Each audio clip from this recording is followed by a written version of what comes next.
Welcome to Ayurveda learning classes. दोस्तों, आज अपन बात करने वाले हैं 12वें टॉपिक के बारे में, जिसका नाम है पेशीशारी। पेशीशारी क्या होता है, इसके बारे में थोड़ा बहुत अपन चर्चा करेंगे और जितना अपने बीएमएस फर्स्ट ईयर में है वो अपन देखेंगे। पेशियों के बारे में सबसे पहले वर्णन आता है यथार्थ ऊष्मण युक्त वायु स्रोतांशी दाह्य, मतलब जिस प्रकार से पित्त से, क्या बोला इसने, जिस प्रकार से पित्त से युक्त वायु अपने प्रयोजन के अनुसार स्रोतांशों को खोलती है। जो पित्त से युक्त वायु होती है वो श्रोतांशों को खोलती हैं। पित्त युक्त वायु मांस में प्रवेश करके उन पेशियों में विभाजित कर देती है, वो पेशियाँ बन जाती है, यानी कि मांस में प्रवेश करेगी तो पेशियाँ बना देगी। ठीक है। अब यदि अपन आगे देखते हैं कि पेशियों की परिभाषा यदि देखें अपन, तो क्या है पेशियों की परिभाषा की, अस्थियों से आच्छादित कर शरीर को सुविभक्त रूप में प्रदान करने वाली रचना क्या कहलाती है, मांसपेशियाँ। मांसपेशियों के प्रकार कितनी होती हैं, तो सुश्रुत ने 500 मानी है और चरक ने 400 मानी है। कितनी मानी है, चरक ने 400 मानी है और सुश्रुत ने 500, यानी कि 100 बढ़ा दी है। ठीक है, तो ये आपको पता होना चाहिए। पुरुषों में 500 होती हैं, स्त्रियों में 520 होती है। ध्यान रखना, सुश्रुत में भी ये वाला याद रखना चाहिए। ठीक है। अब 20 कहाँ पर होती है, तो यदि ये देखें अपन तो 20 कहाँ पर होती है, देखो तो सबसे पहले यदि मैं बात करूँ आपको, तो स्त्रियों में 20 मांसपेशियाँ क्या होती है, अधिक होती है। जैसे 10 तो स्तनों में हो गई, 10 अपत्य 4 हो गई, है ना। अपत्य कितनी हो गई, 4।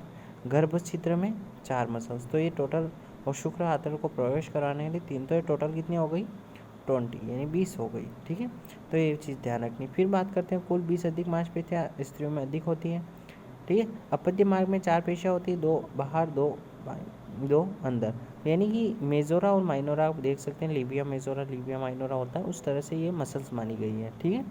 पेशियों का विभाजन 500 कैसे कर रखा है, 400 शाखाओं में 66, मध्य शरीर में उदों में 34। ठीक है।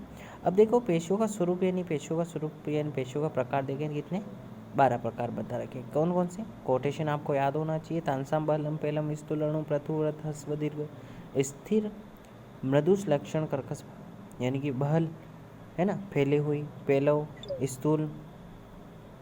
ठीक है, तो ये याद होना चाहिए आपको कि बहल हो गई, पहल, पेलव हो गई, स्थूल हो गई, अणु हो गई, प्रथु हो गई, व्रत हो गई, ह्रस्व, दीर्घ, स्थिर, मृदुस, लक्षण, कर, है ना, ये वाली होनी चाहिए।